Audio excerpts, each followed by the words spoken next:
Malita sekamadoda nuwola yathanda yini saye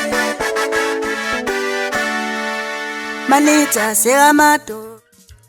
Sanibona noyingane zakwethu, ake nginibelele phinde futhi nginamukele ku-channel ehamba phambili inkezo. Mina ke ngingane zakwethu ke ngumpeze uNtuthu ngakho malubathi ilasi bona magumede. Mhlabe makuthi usemusha kuleli khasi sizophinde ngicela usubscribe, ungakhohlwa ukucomment nokulike kanjalo futhi nokushare okukhona okukhulu kunakho konke. Weyingane zakwethu, igcokama elisha umculo amaskandi engathi impela kayingeni eyoxolo lapha ke ukuxolisa kwintokazi uZimdola. Kuzokhumbula ukuthi kunestatement esiphuma izolo kwenye lamaphephandaba okuyilanga lapha ukuthi igcokama elisha engathi uZimdola lapha uthe ufuna lixolise esidlangalaleni okanye likhokhe ke lapha imali engango 1.5 million wamarandi lapha mangabe ke lingakwenzi lokho. Emva kwalokho igcokama elisha lelabhala lapha ekhasini lalo kuFacebook lifuna nje ukuthi amabhinqa alibonise lapha ipost okanye inkulumo ekade ifundeka kanjena. Amabhinqa nonke singabadeza kwethu ngicela ningibonise iphinde ningicijise la wengane zakwethu, ngabe sikhona yini isidingo sokuthi ngiphinde ngizihlanganise nemicimbi amaskandi eseThekwini na?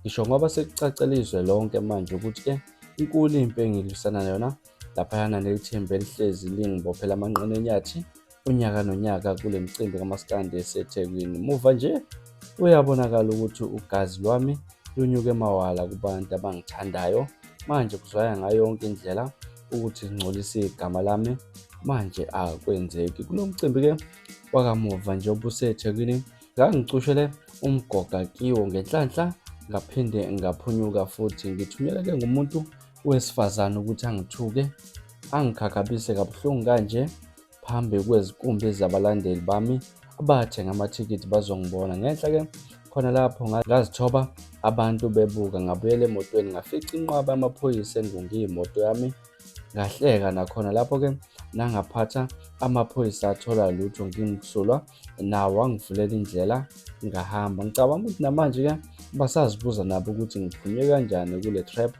engangibekele yona ngesikhathi esithithi. Iqiniso lithi ke sengilehlule kakhulu leli thimba ngomqondo ngingedwa, libamba ngisho imihlangano ngiplanele maqede ngiphume ngembobo yenalithi. Ngicabanga ukuthi yodwa into esele manje ukuthi ke bayenze ukuthi ngithunyelwe ngabantu besifazane bazoyingena noma ngithungelwe izikabi zizonginquma ngoba ke sengibehlule. Ngisengiphetha ke ingane zakwethu ke nizibuza ukuthi yini enkulu igama ukuxolisa ungenacala no 1.5 million. Uma nginecala ngempela kungani bengangibuphi phela noma ke bafuna lo 1.5 million wami?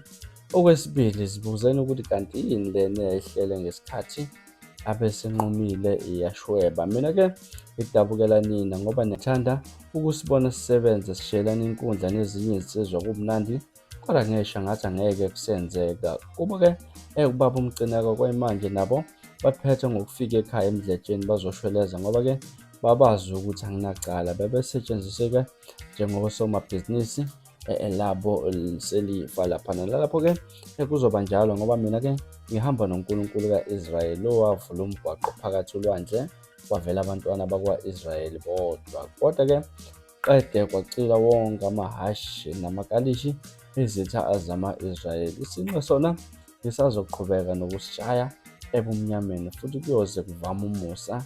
Angibonge ithuba. Ngazokwethu ke ibhale kanjalo igcokama elisha ekhasini kuFacebook lapha lichaza kabanzi ngokuthi inkulu indaba yemicimbi eseThekwini. Ngithemba uzwe konke udwaba lapha ke olibhala umthandeni ukuthi ngathi akayishaya impela okanye akayingeni iyokuxolisa esidlangalaleni. Uyasho ukuthi isinqa sazoqhubeka impela nokushaya ebumnyameni igcokama elisha. Mhlawumbe kuthini okwakho ukuphala ngalolu daba?